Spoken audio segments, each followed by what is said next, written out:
When I first started playing guitar, this was a guitar maker that I absolutely lusted after. I remember talking to my dad. I'm like, Dad, we got to go to these different shops and I got to try out these guitars.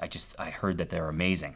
And boy, was I right. But I never owned one up until a used one came into the music store I worked at here in Montana, and I scooped it up.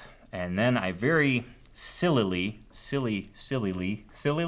that a word? I very goofily sold it. I actually had to sell it for financial reasons. That's beyond the scope of what we can talk about in the show. But anyways, I ended up getting rid of this guitar, and I wish I had it back. It blew my mind that I owned it. It was an incredible guitar. Who am I talking about? I'm talking about Huss and Dalton. Yes, indeed.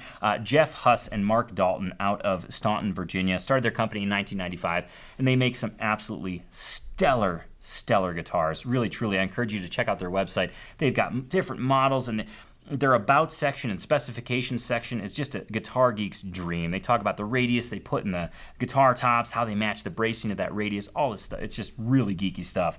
But anyways, I thought to myself, well, gosh, I'm in a reflective mood. We're celebrating a year anniversary, our happy birthday, if you will.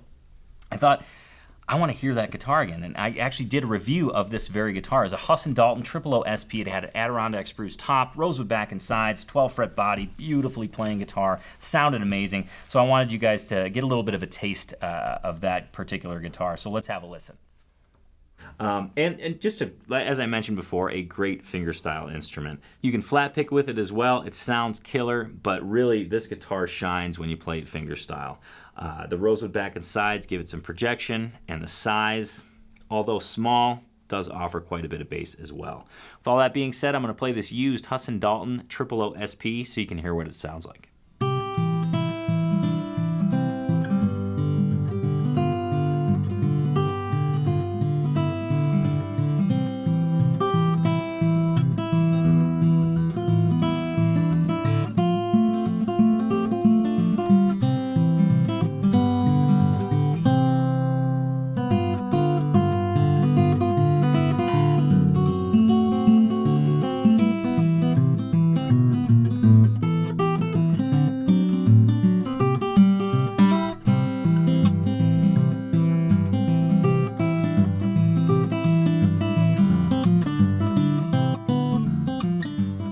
Jeff Huss and Mark Dalton.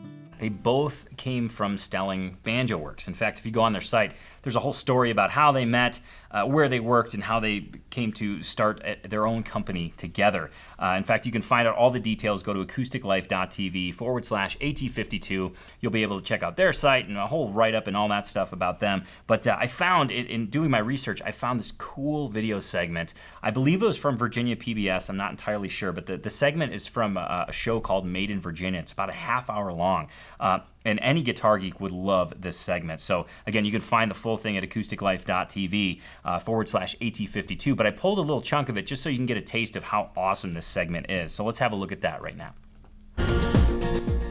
For me, it's become a routine of building guitars, and I love that. I love routine. I love knowing exactly what I'm going to do and how I'm going to do it, and I can do it, as close to perfect every time.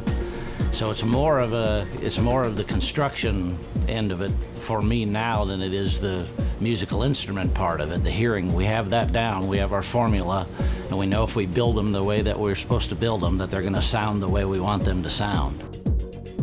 Constructing a guitar begins with the wood.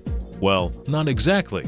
First comes the design, and the Huss and Dalton catalog offers over 20 models, born from a heritage of legendary guitar styles. The shape makes a big difference, and the placement of the bridge. The larger guitars like dreadnoughts, there's more space around the bridge. The wider the waist is, it sort of opens the tone up. It tends to make a little more volume, but not necessarily. A small guitar can be really loud. But everything you do shape-wise, depth of the body also makes a difference. We do some models we'll do in 2 different depths. We're kind of traditionalist kind of guys, and like I said, we're not looking to reinvent the guitar. I would encourage you to check out that full segment. It is totally worth your time. Like I said, it's about a half hour. And to find it, just go to acousticlife.tv/AT52. You'll see the link right there under the Huss and Dalton profile. So be sure to check that out. Those guys they really are making some of the most incredible instruments. I'm pretty sure Molly Tuttle plays one of their instruments.